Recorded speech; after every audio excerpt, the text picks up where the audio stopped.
如果你哋記得嘅話，我哋第一講咧就講到命定嘅人生，第二講咧就講到虛空人生嘅出路。今日我哋進入第三講嘅題目咧就係智慧人生嘅體驗。咁我哋會喺呢個世界裏邊一定要過得有智慧。我哋去邊度揾呢個智慧咧？當然喺神嗰度攞到啦。我哋知道傳道書嘅作者傳道者係一個人生好有經驗嘅人，佢係睇通咗人生，所以佢咧就有少少嘅提示。今日我哋咧就會睇繼續嚟到去思想傳道書佢裏邊俾我哋一啲嘅提示。咁我哋會睇幾段嘅經文。第一段我哋想同大家嚟到分享嘅咧，就係喺傳道書第3章嗰度講，佢話：我知道世人莫強於終身喜樂行善，並且人人吃喝，在他一切勞碌中享福，這也是神的恩賜。呢一節聖經雖然係好短但係傳道者咧就講咗有4樣嘅嘢咧。我哋可以喺一生裏邊咧嚟到係享受得到嘅。如果我哋跟住咁樣做咧，咁我哋都係會有一個智慧嘅人生。咁呢4樣嘢咧，就雖然就算讀得好快但係我知道咧係快樂啦、吃喝啦、行善啦，同埋係享受呢個勞碌之後所得到嗰個嘅成果。咁今日我哋就唔會睇得晒咁多，我哋就起碼會睇幾樣啦。首先我哋睇一睇快樂先嚇。快樂係好緊要嘅。一個人冇咗快樂咧，真係冇乜意思嘅。人生已經咁短暫啦，所以一定要過得一個有快樂嘅人生。但係好多人都唔快樂嘅喎，咁所以我哋要揾下即係點樣嚟到去得到呢個快樂。好多人都想快樂嚇。如果一個人生日嘅時候，你話生日快樂；一個人嘅呢個結婚紀念嘅時候，你就會紀念快樂。或者去到聖誕節，你又話聖誕快樂；新年你又話新年快樂。所以我哋常常都係提到快樂嘅，因為人咧其實就係好中意要有快樂嘅。喺呢個普林斯頓大學咧，佢哋做咗一個研究咧，佢話咧就係有錢嘅人咧，通常咧就係冇咁快樂嘅，因為佢有好多焦慮佢有好多錢財要管理嘅，佢要識得點樣投資啦，好叫能夠更加增長啦，同埋起碼唔好蝕去嗰啲財富啊嘛。但係有窮嘅人咧，就起碼冇咗呢個焦慮。有啲人話咧，就係樂觀嘅人咧。就係快樂啲嘅，因為咧佢係天跌落嚟當被冚，所以樣樣都唔使憂慮嘅。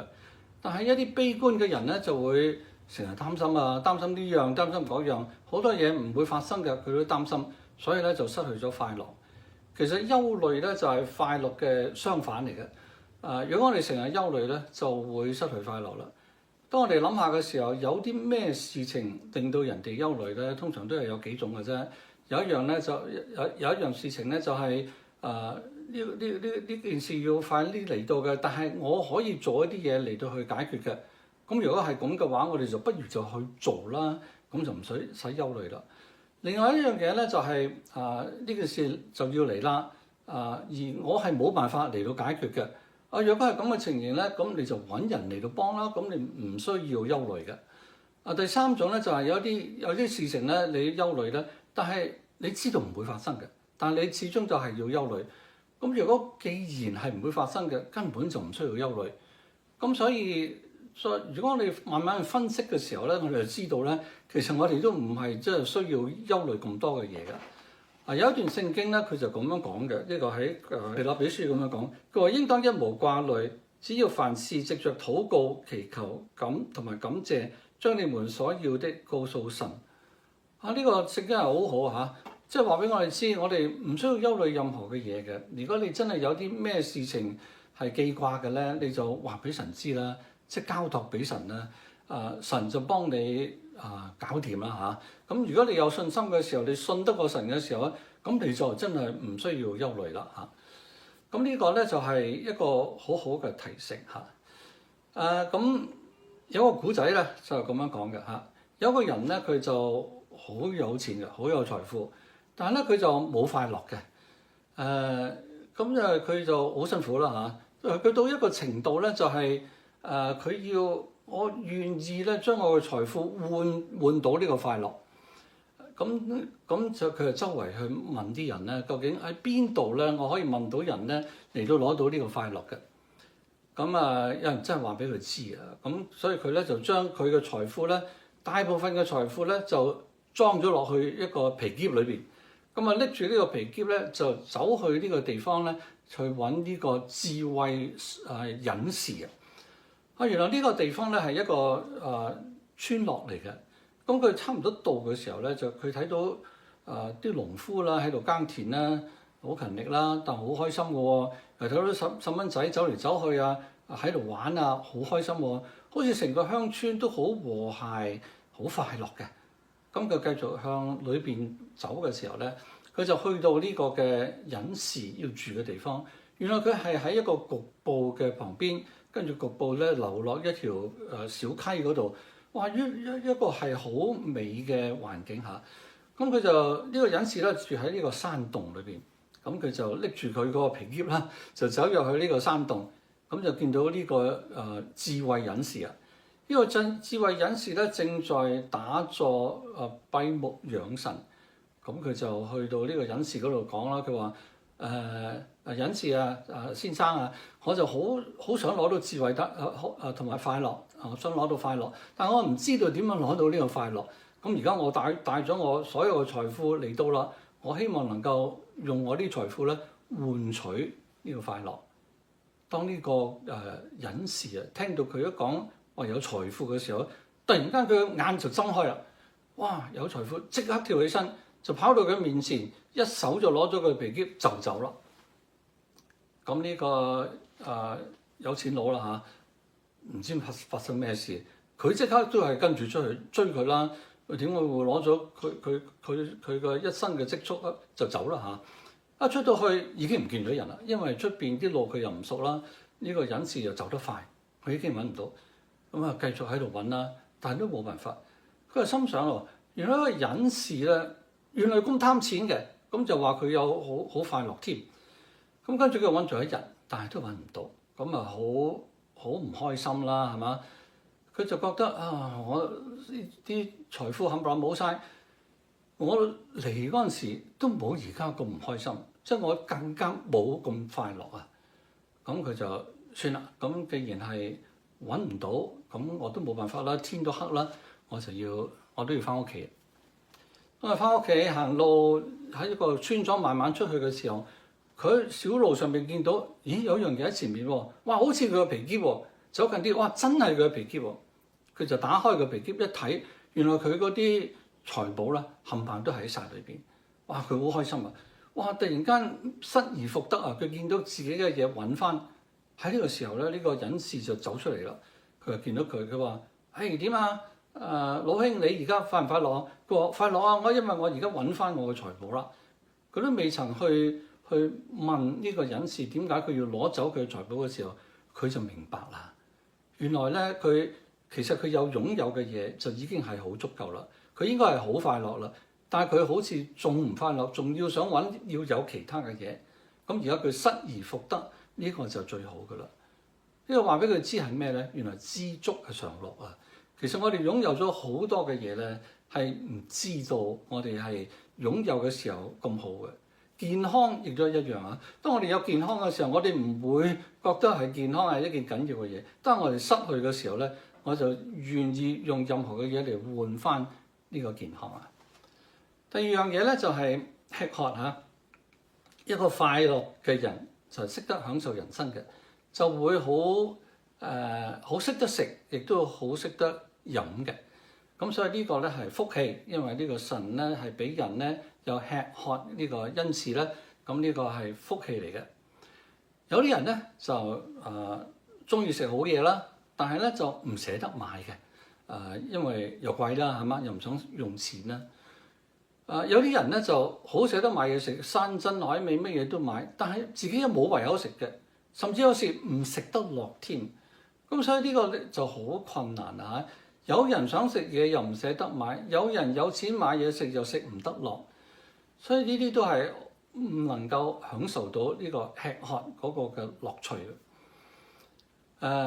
我知道而家係即係好講究健康啦，呢樣唔食得，嗰樣唔食得，因為對身體唔好啊嘛。我哋有三高啊嘛，我哋樣樣都唔食得，咁啊變咗咧就好多禁忌啦嚇。譬如講話我哋去飲茶咧嚇，我就會中意食咧牛百葉啦、魷魚仔啦嚇，呢啲膽固醇好高嘅，但係咧就好好食嘅喎。但係冇人叫你日日食噶嘛，係咪？你咪久唔久食啲咁就 OK 啦，咁就唔會有太大影響啦嚇。或者係梅菜扣肉啦、紅燒原體啦，哇呢啲好食嘅喎，但係好肥嘅喎，哇食咗都係唔掂嘅喎。咁所以話咧就少吃咧就多滋味，多吃咧就壞肚皮。所以我哋就有智慧嚟到去食咧，就可以一來享受到人生，二來咧就唔會影響我哋嘅健康嘅。咁我哋講咗吃喝咁多咧，原來都有一節聖經咧，呢個傳道者咧就講到我哋着咩衫嘅喎。我讀俾大家聽啊。佢話：你啲衣服當時常潔白，你頭上也不要缺少膏油啊。佢話啲衫咧潔白咧先至靚嘅。嗱，我哋奇怪咧，而家我哋啲衫要佢潔白都好容易啫嘛，攞啲漂白水漂下佢咪會白咯，係嘛？但係而家呢個傳道者係3000年前嘅人啦嚇，所講嘅説話咧就話要啲衫白咧唔係咁簡單嘅，因為係冇漂白水嘅，咁所以係好難同埋好貴嚟到去有一啲潔白嘅衫嘅。咁佢哋咧就係留到咧喜慶或者係節日咧先至着呢啲潔白嘅衫嘅。咁無論如何，佢哋潔白嘅衫即係我哋今天嘅靚衫啦。咁所以佢嘅意思咧，即係話我哋可以揾靚衫嚟着嘅，即係唔使話成日都着住啲舊衫啦。幾十年前嘅衫我哋唔捨得掉咧，又攞翻嚟着。佢話唔需要㗎，我哋可以着一啲靚嘅衫。佢同埋咧油咧就淋落嚟個頭上邊，膏油啊，膏油代表祝福。咁所以呢啲冚唪唥都一切都係好嘅嘢嚟嘅，所以人生咧係可以享受得到嘅。咁呢個咧就係仲有一句喎，呢個傳道者仲有一句説話，就講到係享受人生嘅。佢話：在你一生虛空的年日，就是神賜你在日光之下虛空的年日啊，當同你所愛的妻快活度日，因為那是你生前在日光之下勞碌的事上所得的分啊。一節係好得意嘅經文嚇。咁佢話勞碌嚇，呢個傳道者即係個心裏邊淨係知道呢個人生係勞碌同埋虛空嘅啫。佢又講到虛空，佢一個人勞勞碌碌虛空就過呢個人生，但係到最後都係虛空。但係可以喺當中享受人生，而在當中咧，原來每一個人都有一份所得嘅一份。咁呢一份咧，就係每個人都能夠得到嘅，係應得嘅。咁呢份係乜嘢咧？佢就話同你所愛嘅妻咧嚟到係享受呢個人生，呢個就係你嗰個嘅回報啊！你在你日光之下勞碌嘅事上所得的份啊，呢個就係你應該享受嘅。嗱，呢一份咧就已經係俾咗你嘅咯喎。如果你要去唔要享受佢啊，我唔識得點樣享受，唔要，咁你個損失啦。如果你識得享受，你起碼咧就攞到呢個你嗰份嗰個嘅報酬。好啦，咁我哋就講咗咁多呢個吃喝同埋喜樂啦嚇。咁講講行善咧，行善咧咁就即係做好事啦嚇。咁就有一個嘅我哋知道行善係咩咧？大家都知道咧。做好事好似話周濟窮人啊，捐錢俾一啲慈善機構啊，捐俾醫院啊，或者做一啲義工啊等等嚇，呢啲都係行善啊。助人為快樂之本，咁其實咧幫助人咧行善咧，其實對我哋都有幫助，都係即係快樂嚇，同快樂係掛鈎嘅。咁行善亦都包括咗一啲嘅正當嘅工作嚇，我哋嘅事業啦，我哋所經營嘅生意啦，我哋正當嘅工作啦，呢啲都係行善，因為我哋所做嘅嘢咧，都係對社會有幫助、有益處噶嘛。咁好啦，咁我就講講前2年啦嚇，我哋教會咧就有班人嚇，有年長嘅，有年青嘅，咁就一共咧就有18個人。咁我哋就係決定咧，就去安省嘅北部啊，好遠嘅地方咧，去教一啲細蚊仔啊，嚟到去聖經故事。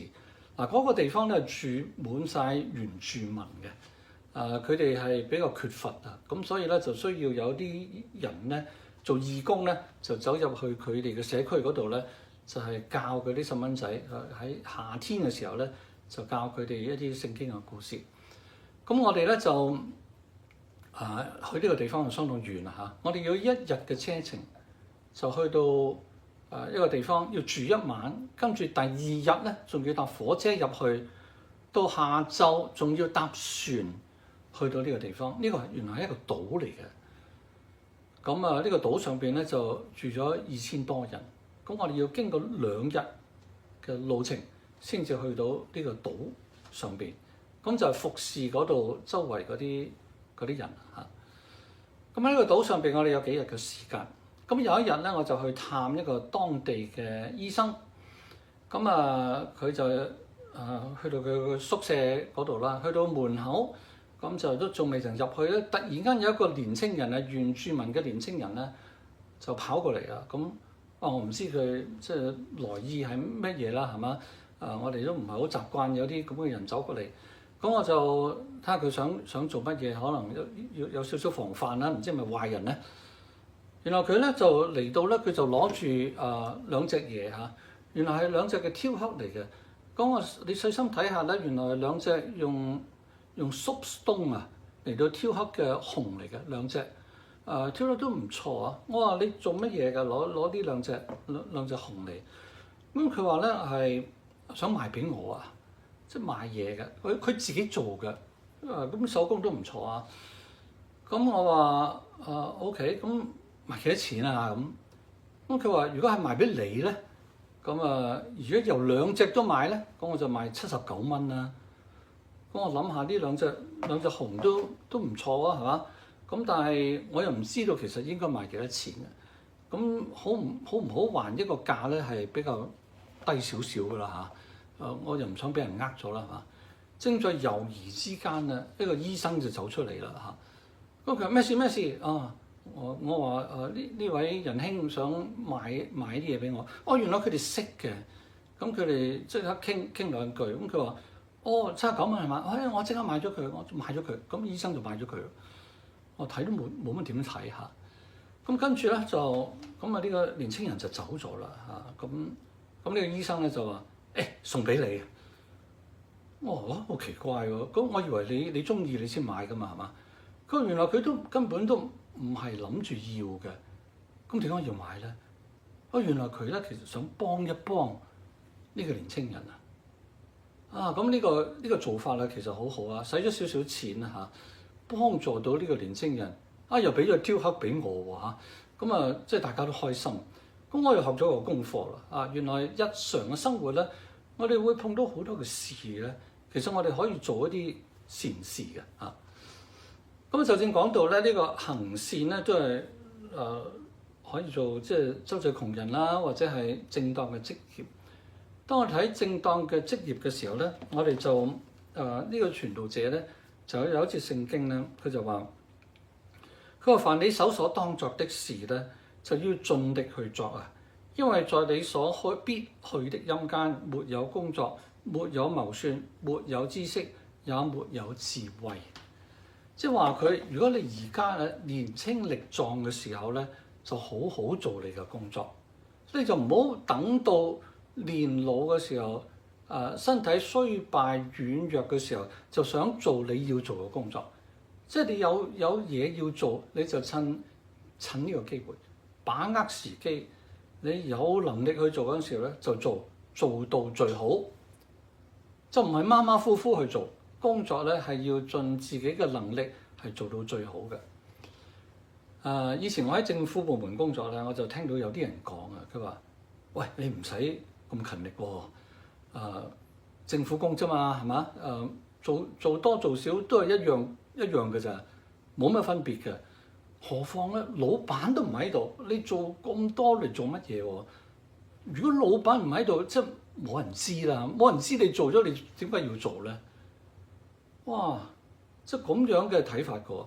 咁啊，聖經就唔係咁睇法嘅。咁我亦都有另外一節聖經咧，就讀俾大家聽咧。佢點講嘅咧？即係聖經點樣教導我哋工作嘅態度咧？佢話無論作什麼，都要從心裏作，像是給主作的，不是給人作的。